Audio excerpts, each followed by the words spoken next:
Joining me now is Shadow Resources Minister Susan McDonald. Good to see you, Susan. Thanks for joining me. Big week next week, of course. Meetings galore on net zero. The Libs will settle on their policy.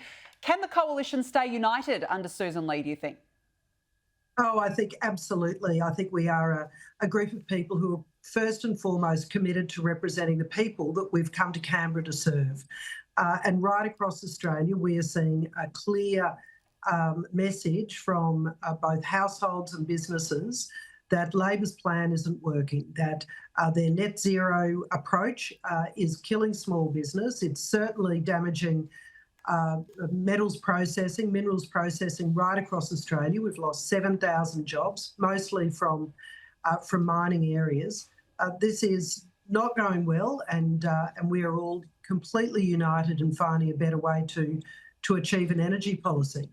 Well, big week next week and look forward to seeing hopefully and a good outcome. Let's talk about Labor's grand plans to host this 2026 UN COP31 climate summit at a cost of $1 billion. An analysis by Sky News has found that money could fund the annual healthcare of 100,000 people or provide schooling for 40,000 students or even build 2,500 houses, Susan. I mean, what's $1 billion to play host for a party you can't afford, for a problem you can't even solve? Well, we're seeing Labor just signing cheques that the Australian body can't meet. $1 billion, that is a huge amount of money to support an agenda that is failing Australians right now. We know that small business is failing at a greater rate than ever before in Australian history. We're losing small business, private enterprise jobs, which are usually the apprentices and the young people, the jobs in regional places and services.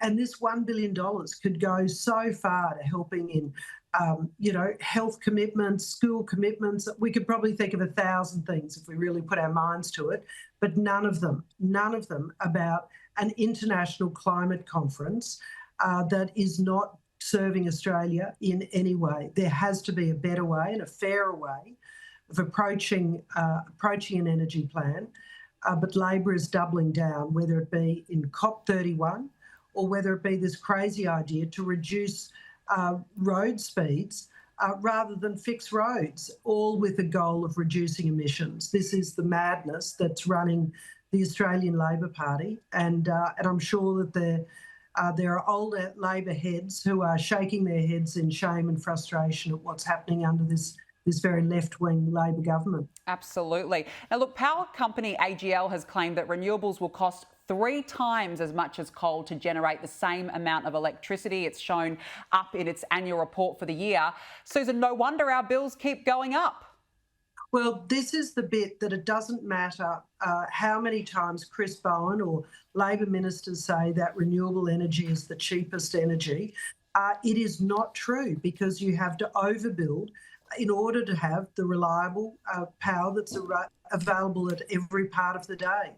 But what we're seeing is important manufacturing and industrial jobs leaving our shores. These are well-paid Australian jobs, great Australian taxes that we're missing out on. Now, 2 years ago, the government benefited from the resources boom. That has run dry. That well is empty, and yet Labor is still continuing to spend money whilst not looking at the fundamentals, the structure of our economy, which is energy.